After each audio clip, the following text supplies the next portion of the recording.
자, 이제 교재로 들어가겠습니다.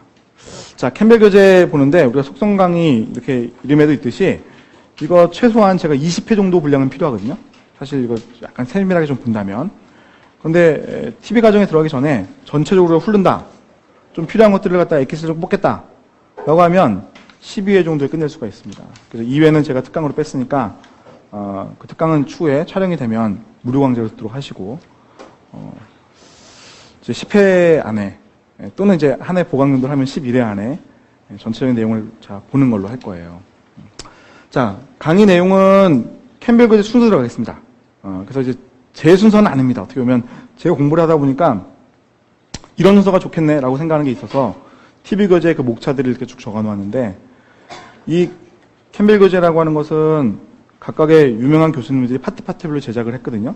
그 파트별로 그 부분을 적다 보니까 제가 생각할 때에는 그 순서가 우리가 학습하기에 좋지 않은 순서들을 좀 있긴 있습니다. 아시겠죠? 어쨌든 이제 그래도 우리가 부분부적으로 가도 지금은 충분한 상황이니까 제가 그냥 순서대로 강의를 쭉 진행할 겁니다. 그래서 3챕터, 4챕터, 5챕터 이런 식으로 진행할 텐데 1챕터와 2챕터는 제가 뺐습니다. 거기는 뭐 시험에 나오는 부분도 아니고 하니까 여러분이 쭉 읽어보시고 이해 가시면 오케이. 이해 안 가도 뭐 언젠간 이해되겠지라고 생각하시고 보시는 게 오케이. 자, 그럼 3챕터 이제 물과 생명이라는 파트를 이제 볼 텐데 잠깐 여기 볼게요. 자, 우리가 공부를 할 때 정리를 이렇게 해나가면서 사실은 봐야 되거든요. 재밌다. 야, 그림, 잘 그렸는데? 이렇게만 보고 처음에 이해되는데 좋죠? 근데 이렇게만 보고 넘어가면 도대체 남는 게 없는 거예요. 그래서 정리를 계속 해가야 되는데, 제가 계속 카테고리와 정리를 헤딩을 나눠드릴게요. 자, 우리 지금 생물학을 공부하지 않습니까?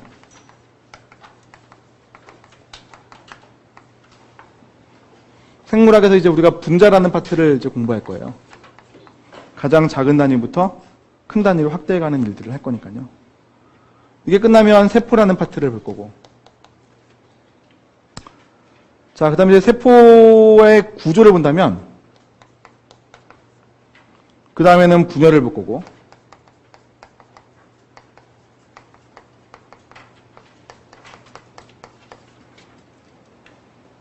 그 다음에는 우리가 효소학이라는 걸 볼 거고, 세포호흡, 광합성,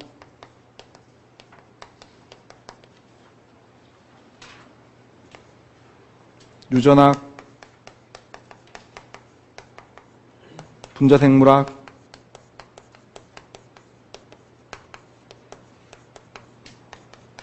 실험 이렇게 할 거거든요. 자, 이게 교재 전반부라고 보시면 됩니다. TV 교재도 이런 순서로 거의 되어 있거든요. 자, 이 교재도 비슷하게 되어 있긴 합니다. 캠벨 교재도요. 자, 그 중에 우리가 지금 요 분자라는 거를 공부하는 거거든요. 자, 정리라는 건 이런 겁니다. 자, 분자를 뺍니다. 자, 세포를 구성하는 분자를 얘기하는 거거든요. 세포 안에 분자가 있다. 그 분자라는 것은 이제 생명체뿐만 아니라 하여튼 뭐 자연계에서 성질을 나타내는 최소의 단위니까요. 자, 근데 세포 안에 있는 분자는 이제 우리가 좀 많이 들어본 그런 분자들입니다. 물, 핵산, 단백질, 탄수화물, 지질, 그 밖에 저분자들, 비타민, 무기질, 이렇게 나뉘는 거죠. 그죠? 자, 그래서 세포 안에 물이 이제 거의 95% 가까이가 들어있거든요. 나머지 분자들이 이렇게 들어있는 겁니다. 그래서 핵산의 역할은 뭔지, 단백질 역할은 뭔지, 탄수화물 역할은 뭔지, 어떻게 생겼는지, 이런 것들을 보는 게 지금부터 할 일이라는 거죠. 아시겠죠? 그래서 우리가 카테고리 정리할 때 내가 생물학이라는 곳에서 어디를 보고 있는지를 알아야 됩니다. 그렇죠? 그리고 얘의 특성들이 있을 거예요. 그죠? 그림들이 있을 것이고, 출제가 잘 되는 어떤 부분들이란 게 있을 것이고, 거기에 대한 데이터가 있을 것이고, 거기에 대한 이론이 있을 겁니다. 그죠? 그것들을 알아가시는 거예요. 각각 정리하는 거죠. 그죠? 그러다 보면 여기에 단백질이 있는데, 예? 이런 효소라든지 이런 것들도 단백질들이 하는 일들이 많이 있거든요. 그럼 여기에서 나왔던 얘기가 요 얘기들과 합쳐질 수도 있겠죠. 그런 것들을 여러분 잘 캐쳐 나가시는 게 점수를 올려가는 방법이에요. 오케이? 이해가시죠? 자, 그럼 이제 우리가 지금 요거 얘기부터 하자는 겁니다. 그러면 분자라는 카테고리에서 물이라는 걸 볼 텐데, 물이 어떤 특성이 있을까? 그거 보자는 얘기입니다. 그죠?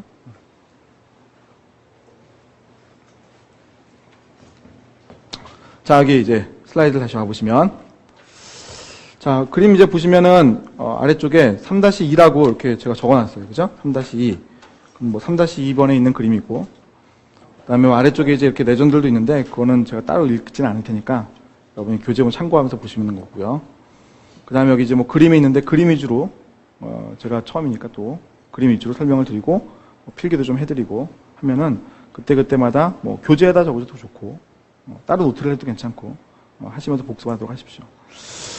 자, 지금 이게 물이라는 걸 이제 보여주고 있죠? 그죠? 우리가 물 분자에 대해서는 크게 두 가지를 알아야 돼요. 첫 번째는 물 분자 하나. 물 분자 하나. 물 분자 하나에서 뭐가 일어난다?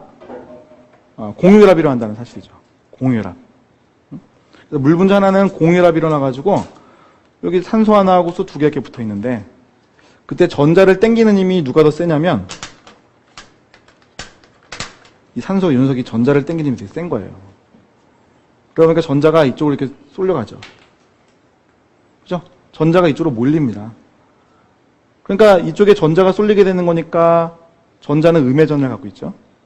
델타 마이너스라고 표현하게 되는 거죠. 그죠? 이쪽은 그러면 전자를 뺏겼으니까 델타 플러스로 표현하게 되는 거예요.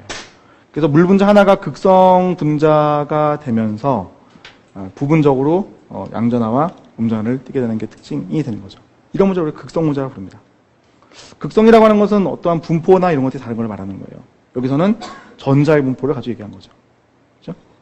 자, 그래서 물 분자라는 거 하나는 수소 두 개하고 산소 하나 이루어져 있다. 그들은 공유결합이라고 한다. 그때 그 전자를 공유한다는 얘기인데 전자를 공유를 할 때 산소 쪽으로 당겨지니까 극성 분자다 이렇게 표현한다는 거죠. 자, 그러면 두 번째는 자, 이러한 이제 그 물 분자들이 만들어지게 되면 이러한 물 분자들 간에는 수소결합이라는 게 일어난다는 게 특징이라는 거죠. 그렇죠? 물 분자 간에는 수소결합. 자, 그럼 물 분자 수소결합이 일어나는 거니까 여기 점점점 이렇게 표현되어 있습니다만 자, 보세요. 플러스와 마이너스가 결합하는 것에 불과한 거죠. 이건 뭐 누구나 다 아는 거잖아요. 그죠? 자, 그런데 이때 수소가 참여를 했으니까 우리가 수소결합을 본다. 그래서 우리가 분자들에서 결합을 이룰 때 저와 같이 플러스와 마이너스 정정기적 인력에서 결합을 하는 가운데 수소가 참여하면 수소결합이에요. 생명체 안에서는 수소가 반대편에 이거 누구? 산소. 그죠? 또는 질소가 오는 경우에 수소결합한다 이렇게 표현합니다. 물론 자연계에는 플로로도 있습니다만 생명체는 이제 플로로는 없으니까 이렇게 표현하게 되는 거죠. 그죠? 자, 그러면 물 분자라는 것은 한 분자 자체가 공유결합을 이용해서 분자를 만든다. 극성 공유결합. 물 분자 간에는 수소결합이 있다. 이렇게 됐죠. 그죠? 그럼 이제 이 두 가지의 특성이 여러 가지 일들을 파생을 시키는 거예요. 잠깐 여기 지워볼게요. 자, 그럼 이거 이제 카테고리를 쓱 지워보고요. 자, 우리는 물이라는 카테고리를 공부하고 있지 않습니까? 여러분, 용을 송강의에서는 필기 많이 하지 마시고 그냥 계속 들으십시오. 놓치는 건 더 안 좋으니까. TV 가면 또 이런 것들을 더 상세하게 얘기를 더 많이 하니까. 자, 그래서 물이라고 하는 것은 두 가지 특성이 있었는데 하나가 물 분자 하나에서는 공유결합을 형성했는데 얘가 이제 극성의 형태를 보였죠? 자, 또 하나는 물 분자 간인데 이거는 수소결합이었단 말이에요. 자, 이 특성이 나타나게 하는 것은 뭐냐? 자, 극성 분자임으로써 이런 일이 가능했다. 이렇게 얘기를 해요. 어떤 거냐면 용매로서 사용이 가능하다.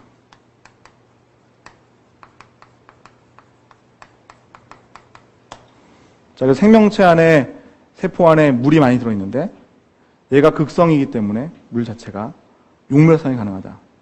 용매라는 것은 용질을 녹이는 걸 말하는 거잖아요. 그죠? 용질에 해당하는 것들은 뭐냐면 아까 여기 쭉 적었던 것들이 있죠. 핵산, 단백질, 탄수화물 이런 것들이 어떻게 보면 용질의 한 종류예요. 그런 것들이 전부 다 친수성 분자거든요. 그러니까 생명체 안에 들어있는 분자들이 친수성 분자니까 용질, 생명체 안에 친수성 분자가 많다.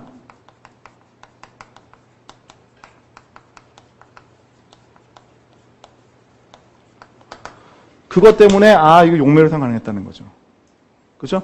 그래서 물 분자 극성이라고 하는 것은 생명체 안에서 용매로 사용할 수 있는 어떠한 계기를 만들어준 것이다 라는 거죠. 자, 두 번째, 자, 이 밑에 게 더 중요한데, 자, 이 수소결합이라고 하는 이 결합이 상당히 약한 결합이에요. 약합니다, 사실은요. 하나의 결합만 생각한다면. 그래서 되게 쉽게 끊어져요. 자, 그럼 이제 다시 한번 여기 슬라이드 보면, 자, 이거 이렇게 끊어진다. 쉽게 끊어진다. 그죠? 자, 끊어지면 어떻게 될까? 자, 물이 대부분 차지하고 있기 때문에, 생명체 안에서 물이 대부분 차지하고 있기 때문에, 이거 끊어지면 또 다른 물 분자가 쉽게 또 붙습니다. 자, 그런 일이 발생하다 보니까, 지금 그림에도 뭐 잘 나와 있는데요. 물 분자 하나가 주변에 있는 4개의 물 분자와 마치 동시에 결합하고 있는 것처럼 보여요. 끊어지면 또 붙고, 끊어지면 또 붙고, 끊어지면 또 붙고. 그러니까 워낙 약한 결합이라서 잘 끊어지는데 그게 워낙 또 잘 끊어지고 잘 붙다 보니까 마치 한 시간에 동시에 4개의 물 분자가 다 결합하는 것처럼 보인다는 거죠. 그래서 수소결합은 약합니다만 물 분자들 간의 수소결합이 많음으로써 어떻게 돼요? 그 결합이 상당히 강해지는 것처럼 또 물끼리 잘 어울리는 것처럼 보이더라는 거죠. 그죠? 그래서 물에 의한 특성이 여러 가지 나타나는데 그게 다 수소결합에 의해 나타나는 특성이에요. 예를 들어가지고 물이 서로 뭉치는 특성이 있는데 그 응집력이죠. 친수성이 어떠한 부분에 가서 결합하는 것, 뭐 대표적으로 여러분 식물에 물관이 있죠. 거기에 물이 붙어있는 성질이라든지 이런 것들, 그런 것들은 다 수소결합 때문에 발생합니다. 물 분자에 잘 붙고 친수성이 부분에 붙는 거죠. 장력도 마찬가지. 물줄기가 끊어지지 않는다는 것. 비열이 높다, 이것도 마찬가지. 자, 비열이라는 용어가 등장했는데 비열은 뭡니까? 비열. 예. 용매를 1g 준비해서 요거 1도씨 올리는데 필요한 열량을 비열이라고 하는 겁니다. 그러면 온도가 1도씨 올라간다는 것은 뭐냐면 분자들의 평균 운동 에너지, 돌아다니는 평균 운동 에너지가 그만큼 올라간다는 거예요. 자, 우리 물 분자를 얘기해 보면은 얘들은 여러 개의 그 물 분자를 동시에 붙이고 있는 것도 형상이에요. 이 결합이 원래 하나하나는 약한데 계속 붙으려고 한다고 했죠. 그죠? 그러면 평균 운동 에너지가 올라가려면 이들이 자유롭게 다 끊어지고 얘들 각각의 분자가 자유롭게 막 돌아다녀야지 사실은 운동성이 좋은 거거든요. 그런데 그런 것들 서로 막고 있잖아요. 그러니까 운동성이 약한 상태와 같은 거예요. 그렇죠? 자, 그래서 이 수소결합이 존재함으로써 운동성이 약해지는 거니까 온도 올리기가 쉽지 않다는 거죠. 결국 비열이 높다 이렇게 표현하는 겁니다. 오케이? 이해가요? 자, 증발열이 높다 똑같은 표현이죠?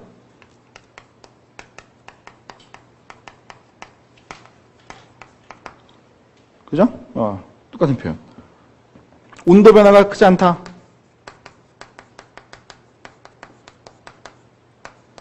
같은 표현. 그죠? 자, 0도씨의 얼음이 4도씨의 물보다 밀도가 높다. 낮다라고 하는 것도 역시 같은 표현이 될 수가 있습니다. 자, 이것도 역시 수소결합에서 생기는 건데, 자, 이거는 이제 앞에 슬라이드를 좀 보시게 되면, 자, 이와 같다는 거죠.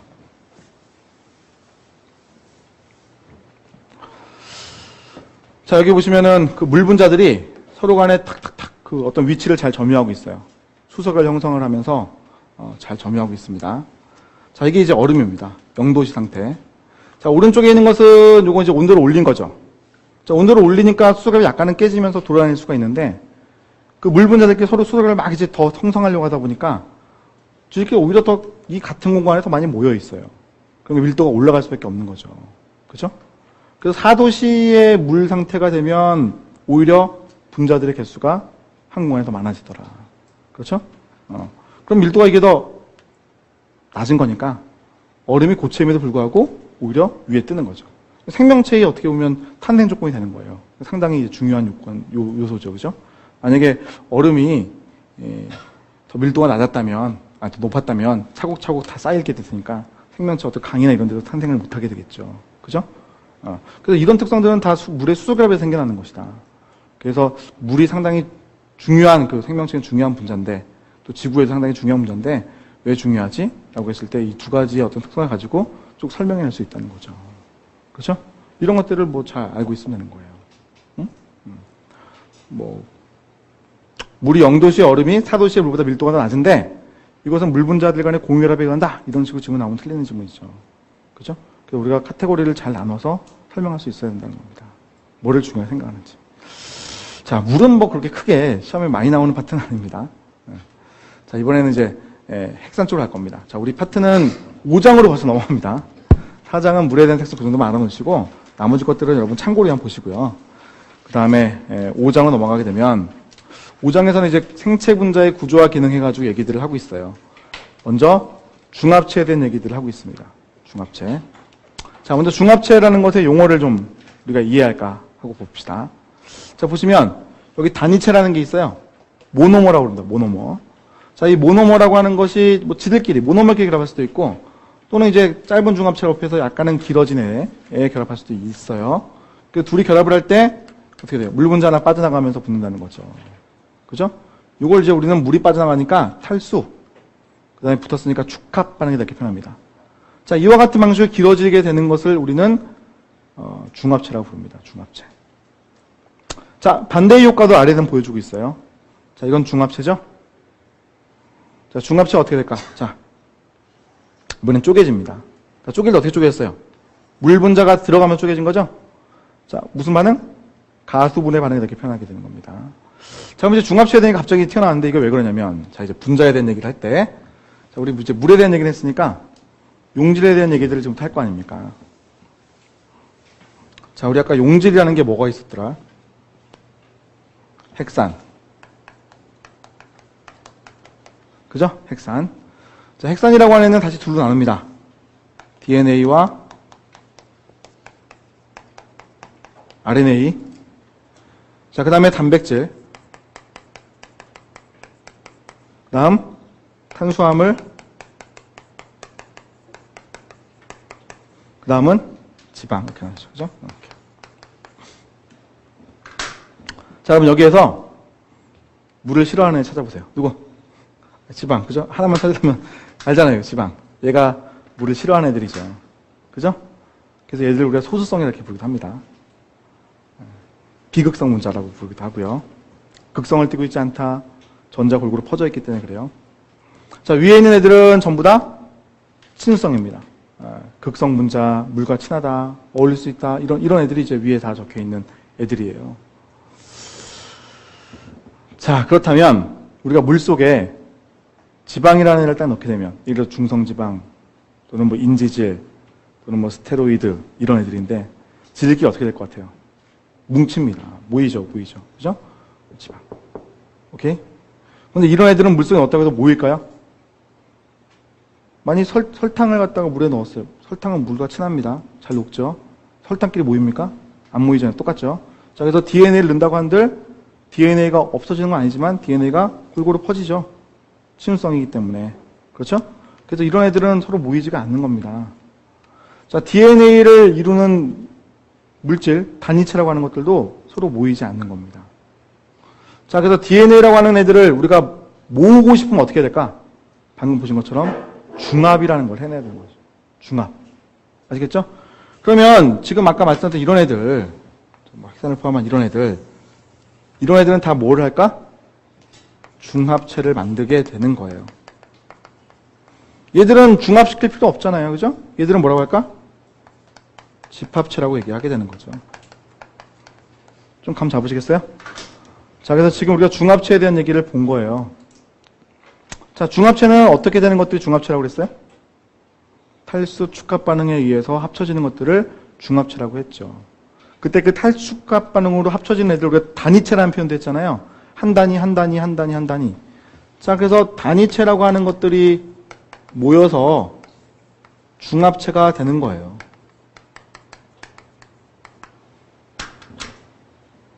자, 그러면 얘들의 단위체들이 어떻게 생겼는지를 우리가 조금 구경을 한번 하고 오면, 잠깐 이제 슬라이드를 좀 봅시다. 자, 이게 우리가 탄수화물이라고 하는 것 중에서 포도당이라고 하는 게 있어요. 그 포도당이라고 하는 게 하나의 단위체가 될 수 있습니다. 모양새는 이렇게 생겼죠. 그래서 이러한 애들이 모이게 되면 이렇게 다 무슨 반응으로? 탈수 축합 반응이 된다는 거죠. 그 비슷비슷한 애들끼리 다 모였잖아요. 그죠? 이게 바로 단위체가 중합체되는 과정이에요. 여기도 볼까? 맞네요. 지방 볼 필요 없죠? 지방은 보지 맙시다. 자, 이건 단백질입니다.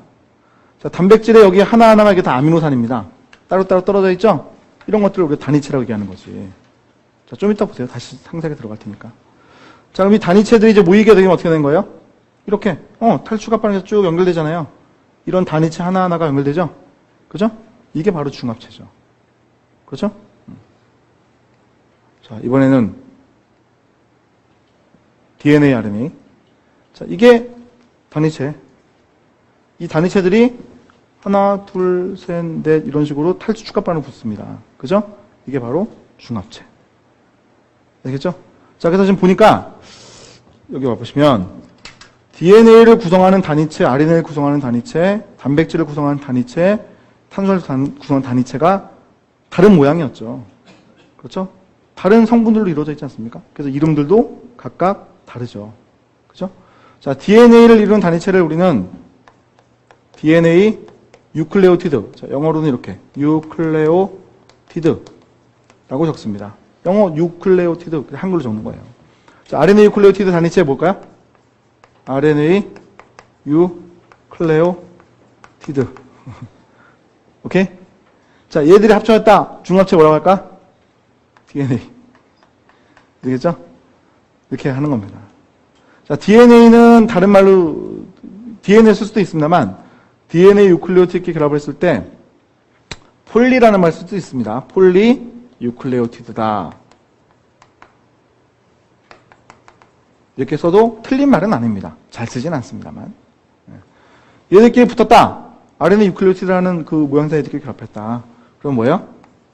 RNA를 하는 것이고 역시 폴리 유클레오티드라고 할 수는 있습니다. 잘 쓰진 않지만.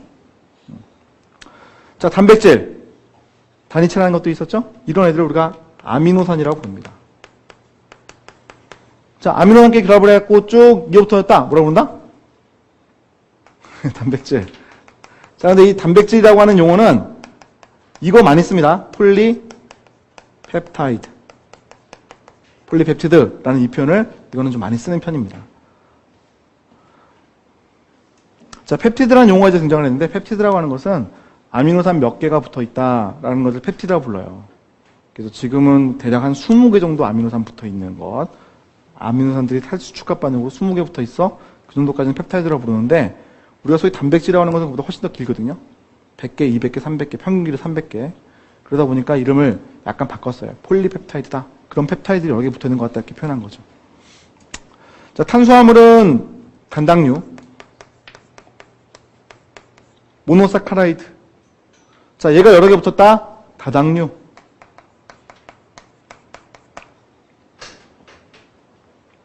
오케이? 아시겠어요? 자, 역으로 되는 거 가능할까? 가능합니다. 그죠? DNA가 단위체로 쪼개질 수 있어요. RNA 쪼개질 수 있어요. 단백질 쪼개질 수 있어요. 탄수화물 쪼개질 수 있다는 거죠. 그죠? 우리가 음식을 먹어요. 음식을 먹으면 그 음식 어떻게 하죠? 다 쪼개죠. 소화라는 건 쪼개는 거예요. 소고기를 먹었어. 거기에 단백질 들어있어. 예? 지방도 있겠지만 DNA, RNA도 들어있을 거야. 다당류도 들어있거든요. 쪼개요. 제일 작은 단위인 단위체들로 되는 거죠.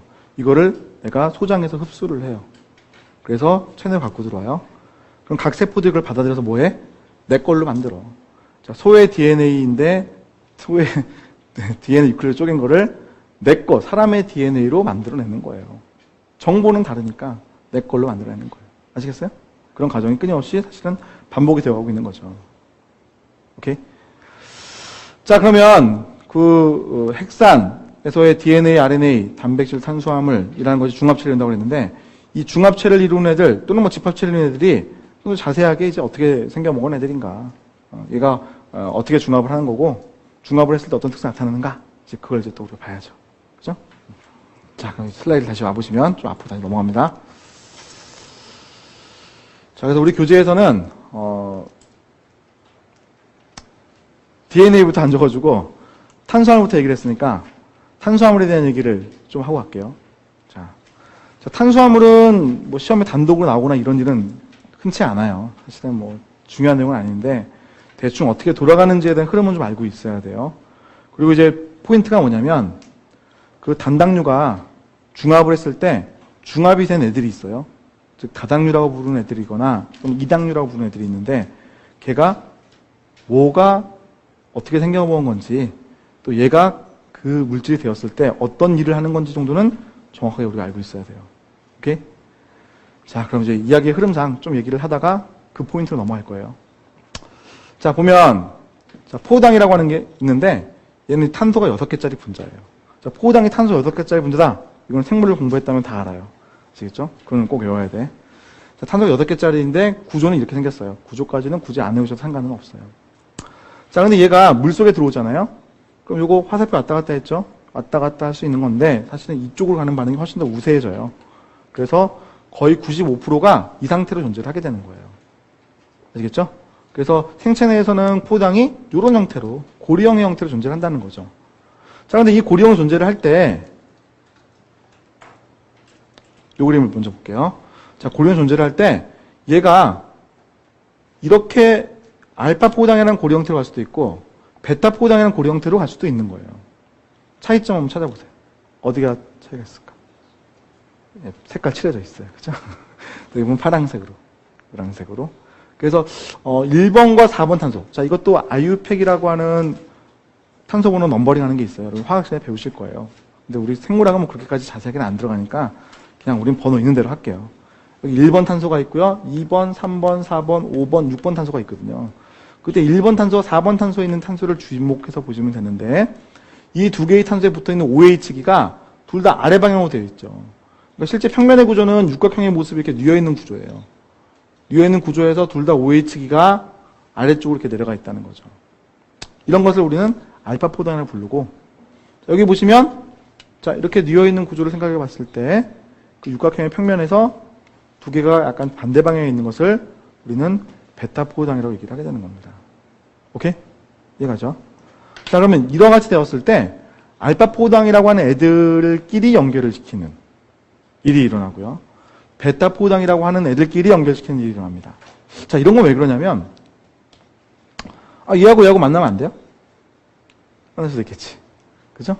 근데 생명체 안에서 지금 우리 이러한 현상을 배우는 거예요. 생물학은 화학이랑 달라요. 화학은 생명체 안에서 이런 현상만 배우는 게 아니잖아요. 그분들은 생명체 안에서 이런 현상 얘기하면 짜증나해요.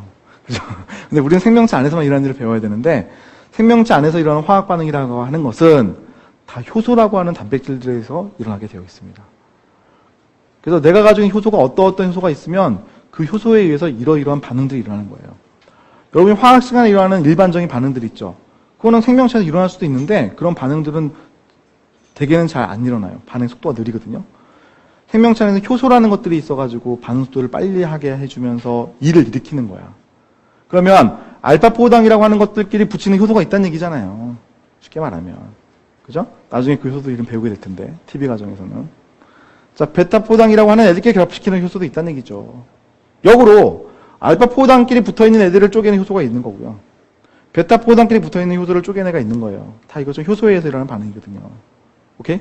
자, 그러면 알파 포당은 알파 포당끼리 결합을 해. 그런 효소가 있기 때문에. 자, 베타 포당은 베타 포당끼리 결합을 해. 그런 효소가 있기 때문에. 내가 만약에 알파 포당과 베타 포당을 다 결합시켜서 효소를 내가 갖고 있어요. 그럼 난 두 개 다 있겠지? 근데 많은 생명체들이 둘 중에 하나를 갖고 있어요.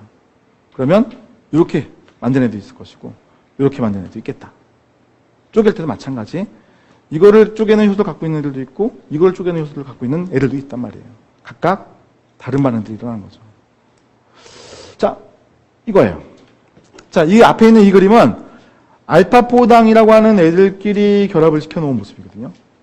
그래서 알파 포당이라는 애들끼리 결합을 하게 되면, 지금 그림에 뭐 잘 표현되지 모르겠습니다만, 이게 동글동글하게 말린 그림이에요. 동글동글하게 나선의 형태처럼 돌아가요. 하나하나는 육찬당인 그 포당인데, 얘가 이렇게 동글동글 돌아가지. 그죠? 이것도 보시면 동글동글 돌아갔죠? 사실 꼬인 형태만 보고는 전 알아요. 알파 포당 결합시켰네. 그죠? 여기도 마찬가지. 다 동글동글 하잖아요. 자, 근데 가만 보니까, 이건 뭐지? 툭 튀어나간 게 있네. 말린 것뿐만 아니라 튀어나간 게 있네. 여기는 튀어나간 게 더 많은데? 자, 이거 왜 그런가?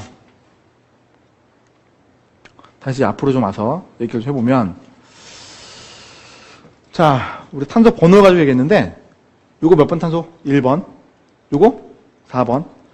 1번, 4번, 1번, 4번, 1번, 4번, 4번. 그죠? 쭉 1번, 4번만 결합한 형태 나오면, 이거는 나선형처럼 꼬여요. 자, 그런데, 요거 몇 번 탄소라고 그랬지? 6번. 6번하고 그 다음 1번이 만날 수도 있거든요? 얘가 OH 갖고 있고요. 얘도 OH 갖고 있으니까. 둘 사이에서 물 분자가 하나 빠져나가면서 결합할 수가 있단 말이에요.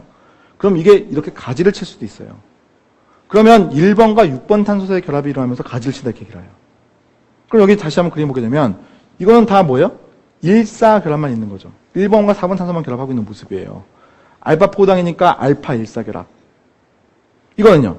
알파 1사 결합이 있는데 가지를 쳤죠? 아, 이거 6번이 빠져나왔구나라는 걸 알 수가 있는 거야. 알파 16 결합. 알파 16 결합 한 번 나간 다음에는 또다시 동글동글 말리잖아요. 그죠? 나선형 알파 1사 결합. 얘는요? 알파 16 결합이 되게 많네 이렇게 되는 거죠. 아시겠습니까? 자, 그러면 얘는 지금 이렇게 알파 1사 결합만 할 수 있는 효소에 의해서 만들어질 거예요. 어디에서? 식물에서. 그렇죠? 자, 식물에는 일부는 가지를 치게 하는 것도 있단 말이에요. 그러니까 16 결합도 있을 수 있어. 자, 동물을 보게 되면 1사 결합 아니라 16 결합을 상당히 많이 치게 할 수 있다는 거죠. 그죠? 그래서 이름을 달리 불렀네. 글리코겐. 아시겠죠? 그래서 이런 것들이 형태가 약간 다르게 갖춰질 수 있다는 거예요. 자, 이번엔 베타포단끼리 결합시켜 볼게요.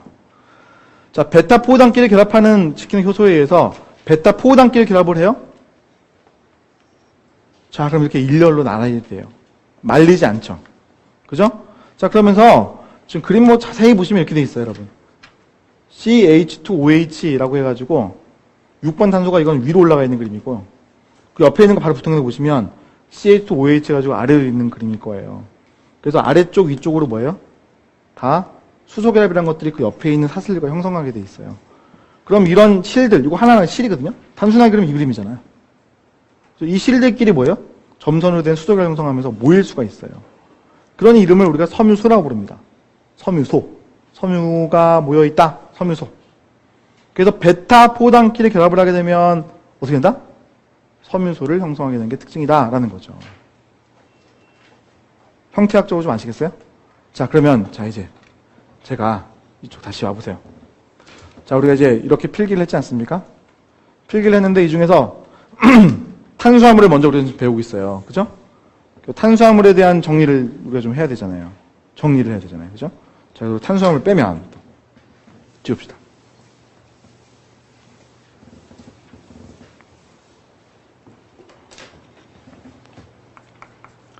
탄수화물이에요.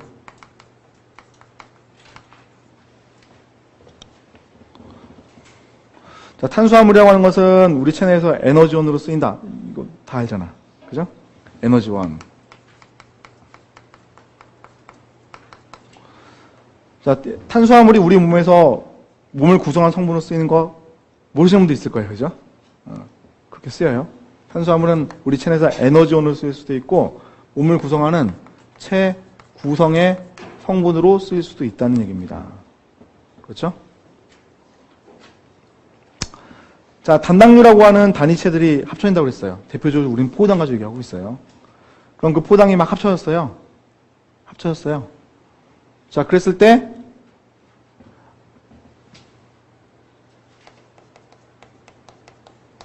자, 용어 등장했는데 저장형 다당류라고 부르는 알파 포당끼리 결합하는 애들이에요. 그럼 얘들이 동물의 경우에는 글리코겐이죠. 그렇죠? 식물의 경우에는 자, 이 용어는 아직 안 나왔었는데 녹말 또는 전분이라고 부르고 이 녹말 또는 전분이 아밀로스와 아밀로펙틴으로 구성이 된다. 이렇게 얘기를 하는 거예요. 다시 한번 그림 보면 앞에 있는 이 그림이잖아요. 보시면 알파 포당끼리라고 했죠? 동물에 있을 때는 뭐예요? 글리코겐. 식물에 있을 때는 뭐예요? 아밀로스, 아밀로펙틴을 부른 거예요. 이런 애들을 우리는 녹말이라고 불러요. 그렇죠? 저장하는 장소를 보세요. 어디에 저장했어요? 엽록체. 들어보셨죠? 엽록체라는 건요. 엽록체라는 식물의 어떤 기관이 있는, 식물 세포 안에 기관이 있는데 그 안에 저장하는 거예요. 자, 그래서 보십시오.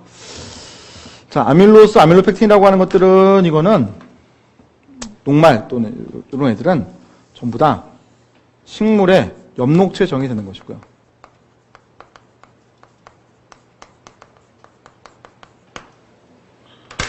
자, 그 다음에 이 골리코겐이라는 이 녀석은 주로 사람으로 따져본다면 뭐 다른 동물 마찬가지 한데 간과 근육의 그 세포 안에 저장이 됩니다. 그래서 이름을 우리가 저장형 다단계로 부르기도 했습니다. 식물의 경우에는 광합성을 하면 광합성, 빛 에너지를 이용해가지고 포당을 만들고요. 그 포당들을 붙여가지고 모아놔요. 그게 바로 이거죠. 오케이? 내가 광합성 안 할 때 에너지 필요해? 이거 빼다 쓰려고 하는 거예요. 즉 저장형 다당류는 에너지원입니다. 동물, 우리가 먹을 걸 밥을 먹었어. 그때 밥을 먹으면 포당이 당연히 들어있을 거예요. 그죠? 그 포당을 직접적으로 바로 에너지원 쓸 수 있지만 야 이거 막 남아 돌아요. 없을 때를 대비하기 위해서 간 근육에다가 저장해 놓는 거죠. 밥을 안 먹을 때는 거기에 있는 애들 꺼내다가 써야 될 거 아닙니까? 그죠? 그래서 이런 애들 우리가 저장 다당류라고 부른다는 거죠. 오케이? 아시겠죠? 응? 동물은 글리코겐을 만들 수 있는 효소를 가지고 있을 거예요. 식물은 녹말을 만들 수 있는 효소를 가지고 있을 거예요. 그죠? 알파 1사 결합을 하는 것은 둘 다 똑같은 것이 있어요? 그럼 그 요소는 공통된 걸 가지고 있을 것 같은데요? 어렵습니까? 어렵지 않잖아요. 그죠? 자, 그러면 식물이 또는 동물이 다른 종류의 탄수화물이 있을까? 자, 탄수화물은 에너지원을 쓸 수도 있지만 최구성이라고도 했잖아요. 최구성 다당류라고 하는 것도 있을 수 있다는 거죠. 자, 얘는 느낌상 뭐와 결합할 것 같아? 베타포당. 그렇죠? 자, 베타포당이라고 하는 것끼리 결합을 했을 때 동물 또는 균류. 그래서 균은 곰팡입니다. 앞으로 제가 균 이렇게 얘기하면 곰팡입니다. 대장균 이렇게 얘기하면 그거는 원핵생물인 애지만, 즉 세균이지만 우리가 제가 그냥 균 이렇게만 표현하면 이거는 곰팡이라고 생각하시면 돼요. 우리 시험도 그렇고. 자, 그래서 동물이라든지 균이라든지 동물은 뭐 이것도 하나 적어보면 대표적 절지동물 메뚜기 이런 애들이 있죠. 자, 이런 애들인데 이런 애들은 이 최고선 다당류를 가지고 있어요. 자, 이름 뭐냐면 키틴이라고 부릅니다. 키틴. 키틴이라는 걸 이렇게 쭉 결합해가지고요. 베타 1사기를 형성하는 거예요. 얘가 뭘 만든다? 그래서 섬유소와 같은 형태를 만든다는 거죠. 그렇죠? 자, 여기 그림만 볼게요. 이거 보세요. 매미. 얘 이 껍데기 보시죠, 이거. 이게 탄수화물이에요. 탄수화물. 탄수화물. 뭘로 이루어져 있는 거예요, 지금요? 키틴이에요, 키틴. 아셨죠? 자, 키틴이라고 하는 성분을 단위체로 확대해 보니까 이렇게 생겼어요. 자, 여러분, 눈썹이 좋으신 분은 찾아낼 수 있을 거야. 자, 포도당하고 뭐가 달라요? 네, 파란색 칠한 부분이 달라요. 어렵지 않아요. 그죠? 파란색 칠한 부분이 달라요. 자, 근데 요 파란색 칠한 요 부분을 우리가 아세틸기라고 부릅니다. 아세틸기. 그래서 우리가 아세틸 글루코사민이라고 불러요. 그래서 이건 완전한 포도당은 아니에요. 그렇다 하더라도 이쪽에 몇 번 탄소? 1번 탄소. 여기에 몇 번 탄소? 4번 탄소가 있기 때문에 1번 탄소 결합해가지고 앞에 있는 이 그림처럼 섬유소를 만들 수 있는 것은 같아요. 아시겠죠? 근데 구성한 성분이 좀 다를 뿐이다 라는 거죠. 그죠? 아래는 뭐하고 있어요? 수술하고 계시네요. 그죠? 읽어보면은 키틴이라고 하는 성분이 워낙 단단한 구조물이기 때문에 이거 가지고 수술 치료도 많이 쓴다는 거죠. 활용을 한다는 거죠. 이해가요? 자, 그러면 여기 다시 봅시다. 자, 키틴이라고 하는 것이 있었는데 얘의 독특한 특성은 뭐였어요? 단위체가 베타 포도당을 얘기하면 안 되네. 단위체가 아세틸 글루코사민이에요.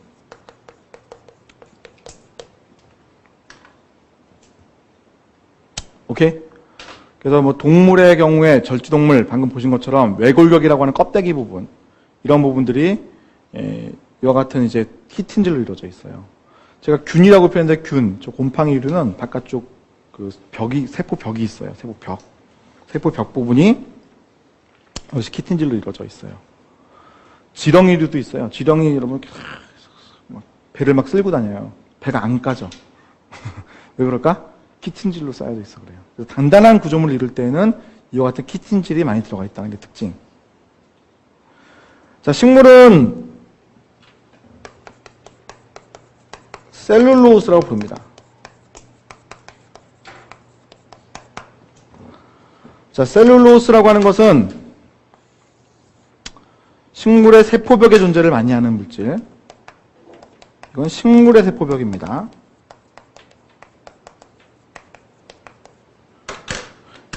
피트에 예전에 이거 한번 나왔었죠. 곰팡이 가지고 곰팡이의 세포벽이 무엇이 있는가? 에? 키틴질. 이거 한번 지문에 등장한 적이 있습니다. 자, 그래서 식물은 식물 세포벽이 셀룰로스라는 성분으로 이루어져 있다. 이건 베타포는 결합한 형태예요. 자, 다시 그림. 자, 여기 보시면 이게 식물 세포예요. 식물 세포를 이제 감정하는 막이 있고요. 그건 세포 막이고 세포 막의 바깥쪽으로 더 가면 벽이 있는 거예요. 그래서 그 벽을 보게 되면 확대해서 그리면 이렇게 생겼다는 거예요. 엄청나게 무슨 단단한 어떤 C줄, R줄 뭐 이런 거 한 것처럼 얽혀져 있는 구조예요. 얘를 확대한 그림이 요 하나만 이렇게 확대한 그림이에요. 엄청나게 많은 섬유소들이 들어가 있다는 거지. 그렇죠? 이해가세요? 자, 이렇게 해서 우리가 탄수화물이라고 하는 것들이 어떤 것들이 다당류 구성되는가 이런 얘기를 좀 해본 거예요. 자, 우리 동물의 경우에 이런 섬유소를 분해하는 효소가 있어요, 없어요? 없다고 얘기하죠. 우리가 소고기를 먹었다. 그럼 거기에 근육과 간도 먹었습니다. 근육 이런 데에는 이런 글리코겐도 많이 저장되어 있겠죠. 우리가 쌀이나 이런 것들 먹게 되면 거기에는 백색체라고 그래가지고 엄청나게 많은 녹말과 전부 저장되어 있습니다. 이런 것들을 쪼개는 효소는 우리가 있죠. 그러다 보니까 먹은 족족 소화효소에서 다 장에서 분해가 되니까 다 흡수가 될 수가 있습니다. 그건 살찔 수 있죠. 그죠? 그래서 아밀라제라는 효소는 내가 갖고 있으니까 쪼개는데 셀룰라제라는 효소는 내가 없거든요. 괜찮다는 거죠. 그죠? 아시겠어요? 자, 탄수화물에 대해서 한 가지를 더 알아놓고 합시다. 자, 탄수화물이라고 하는 것은 다당류와 같은 중합체를 만들어내는 것도 가능합니다만 다른 것들과는 달리 이렇게 두 개의 단위체를 붙여놨을 때에도 뭔가 쓰임새가 있어요. 그래서 이당류라고 우리가 따로 부릅니다. 그러니까 DNA나 RNA, 단백질 같은 경우에는 두 개의 단위체가 붙었을 때의 쓰임새가 없어요. 우리 체내에서 그거 갖고 뭐 활용하지는 않습니다. 그런데 탄수화물들, 특히 포당은 이렇게 두 개씩을 붙였을 때 활용을 한단 말이에요. 그러다 보니까 이름들을 알아놔야 된다는 거죠. 그죠?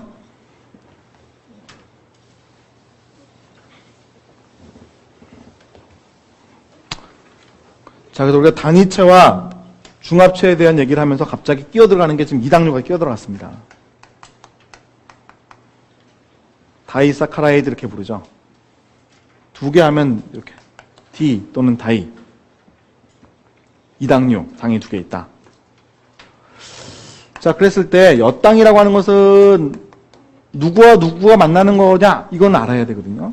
엿당이라고 부르는 것은 포도당이라고 하는 것과 포도당이라고 하는 것이 결합을 했을 때 엿당이라고 부릅니다. 엿당은 영어로 표현하면 말토스. 자, 두 번째 젖당. 젖당은 포도당과 갈락토스라고 하는 성분이 붙어요. 갈락토스 뭐 구조 다 외우실 필요 없고 이름들만 알아놓으십시오. 포도당과 갈락토스가 결합해서 그럼 젖당. 자, 젖당은 영어 표현하면 락토스. 자, 그 다음 설탕.